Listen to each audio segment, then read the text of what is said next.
Hi, this is Mark Shively from Indie News at Noon, and today I'm interviewing Mynah Marie. Mynah, can you tell me about you and your band members? Hi, Mark. Yes, me and my band members. Well, actually, the band is always recreated depending on the places where I play. So the principal band member is always me. And I have fun creating bands depending on the country that I'm living in at the time, and the influences that I'm under at the time. Recreate, taking the same songs, but arrange them, with musicians from a little bit around everywhere. So this is what I do, basically. Great. And I know from talking to you prior that you are talking to me now from Canada, Montreal, Canada, and then you also call India home. So you do That's correct. international musician, and you play with musicians from around the world. Uh, what do you think about being an independent band or an independent artist?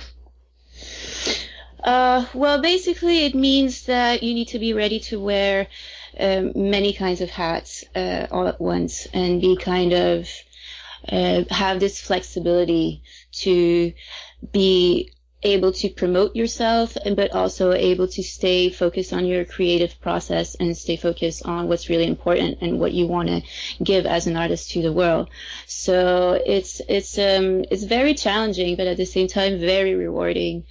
There's the more I think that we evolve in the music industry, the way that things are going, there is an abundance of artists that are out there that are actually making things happen for themselves, and that are working very hard and creating models to defy the music industry that actually work, and that are based on collaborations between artists, between professionals.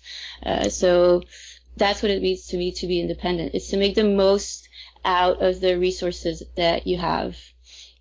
I believe that's the success story, as many professional musicians are becoming independents today, doing more with the resources that they have available. And I do believe that's the trend, that it's going to become the way for all bands and solo artists. More and more. I mean, it's becoming huge, and it's also defying this myth that artists are only artists, and that actually we don't know how to take care of ourselves, and that we need others to take care of us, and that without a record company or without the proper business system, that we are nothing and we cannot make it. I mean, slowly this myth is completely becoming outdated, right? And and it's good to see. It's good to see that people are rising and doing things. I agree. Many of the artists I talk with, they explain that they have learned things about marketing, things about making contact and resources that they've never had to do prior. They've always had somebody to do that themselves, and they say they enjoy doing it, and it's made them enjoy their musical careers even full, or to the full extent, so to speak. Yeah, I agree. I share that experience as well. And it's all about the power of being able to delegate also. Because if you try to do everything on your own, you realize very quickly that there's not enough hours in a day. So it's all about creating those trustworthy, strong professional relationships, through meeting other artists, through collaborating, through shows and performing, being on the road, that made the success story happen. Is the people that you're working with and that you trust to work with you as well. Now, as an independent artist, have you relied more on other artists for like gig sharing or information on venues, that kind of thing, than you have in the past?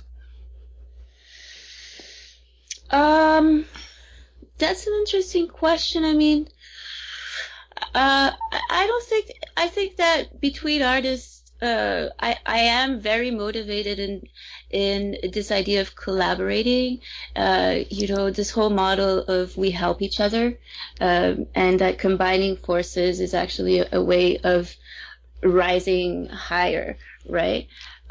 So in that sense, I do have the system of collaboration with many artists that we just help each other out with connections, with strategies, also with sharing gigs, with sharing on the road, with putting resources together, basically.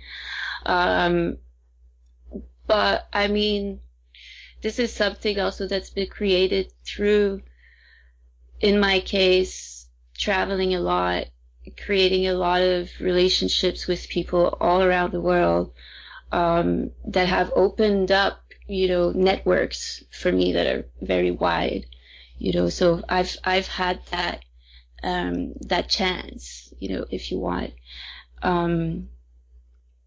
But yeah, it's all about being an independent artist nowadays is all about relying on your strength and know who you can rely on to help you grow in your weaknesses, basically.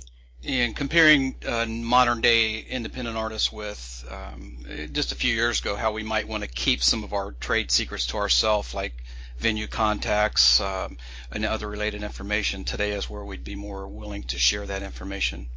That's not relevant anymore. I don't think that this is a strategy. I mean, everything is so readily available now on the internet.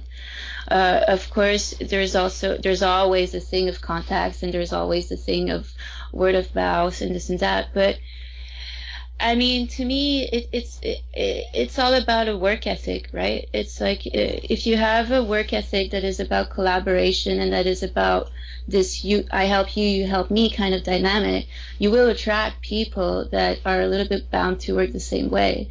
So to me, I don't see it like that. I see it more as the force of uniting networks together help artists on both sides to expand, because it's all about networking. It's all about a growing fan base. It's all about social media and having your name out there. Like, this is how it works nowadays. I believe so. Yeah, I would agree with you. And doing more on your own, is it any more stressful than it has been in the past? No, I think it's different stress. Just like you said, if there's not enough hours in the day, right? It's a different kind of stress, but it's definitely a stress I enjoy more. Yeah, because it's a stress that comes from things are in my hand, and it's all a matter of how much I can build it, more than in the past, maybe working with bigger labels or working in other people's project where things are never completely in your hands. So it's always, it can pass or it can break, and you never really know or control why it will pass or why it will break. And that's a very stressful thing that I didn't like in the past for me. So I enjoy very much feeling like I am the own builder, Yeah. Can you tell our listeners about your long-term and short-term plans? So short-term plans, well, right now I am visiting Canada. Very happy to be back and visit the family for a little bit. And right after that, I am off to India once again. So I live in Bombay right now. This is my home base. I've just launched my own independent record label. So we are planning to already co-produce a tour in Europe this summer. So that's pretty much in the short term that we are planning to do. So it will be me in collaboration with an Indian band called Duncan Rufus. And we are planning a tour around Portugal. So dates are going to be available soon on the websites and the social networks. So that's pretty exciting. And then on my own side, I have the album that's going to be released very soon, I hope. There's the next single that's coming up in the next few weeks or so. And then it's about growing in the long-term project. It's about this independent record label that I just launched, that we're basically trying to grow this community. Grow a community of independent artists like myself willing to collaborate together and benefit one of each other and just get our message out there. And a question for you here I like to ask the interviewees is, say a fan at your show offered you a drink, a alcoholic beverage, if you would. Yeah. And how would you react to that question?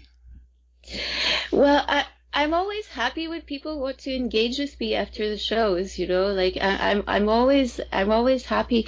But the issue that I have with that at every time, and I swear to God, like this is an honest answer because I get this a lot. I'm allergic to alcohol, so I cannot drink. Every time that I drink, it makes me sick. I have crazy headaches. It's just not something that I have the luxury to enjoy. But when in the context of a gig and someone is very happy and just wants to offer you something, it always breaks my heart, to have to say, I'm very sorry. I will drink a juice, I offer to, sometimes I will take a juice or, but things like this. So I have to politely decline, but I always try to offer something else back, though, because I don't like closing doors with people. Very good reply. And juice is good. So juice is good. So is pop and soda. Exactly. And another question for you. What is the most important thing about your music? To me, the most important thing, I consider myself a little bit like a sound collector because in the past 10 years, I've moved a lot. I've lived in many countries. I must have lived in over 10 different countries. And I've never traveled in those countries in the sense of going there to travel. Let's say, like some people will travel to India to learn Indian music, or some people will travel to other places to learn specific things, and they will go back to their home countries after. I was always leaving to live in a place, to go for work or go for a specific project or a specific musicians I wanted to meet. So I've come to a point where I was immersed in all those different cultures and languages and how the music relates to, cultures, the way culture expresses itself in the social context and all those things, that I just came to collect influences and collect sounds and added elements without really knowing what I was adding, without being a specialist of traditional music in any sense, but just taking elements and sounds and here and that and influences. And this to me is what create most of my sound now, is just those collection of images, those collections of specific phrases or sounds that I will collect and tweak in my own color. Yeah, Mynah, I've enjoyed listening to your music, and I can hear multi-genres. I can hear the whole spectrum of your international experiences in your music. It's great. It's very hard to define. I mean, some people ask me, how do you define your music? And honestly, I still haven't found the right answer to that. It's my music. Because it is a collection of many different little things in there on a very simple template, which for me is kind of the beauty of pop music. This is why I like, pop music so much. It's because I have a fascination in finding those three notes that work, So on this, template of simplicity of pop, if I can say it like this, I like to color it with just pieces that I've collected from places around. I guess that's the best way I can describe it. Okay. Well, in closing, Mynah, would you like to give our listeners your websites, your most recent albums, or any credits to any persons you work with? You can take this time to do that now. Sure. So for anyone who wants to follow me or know a little bit about what I do, there's always a website. That's mynaghmarie.com.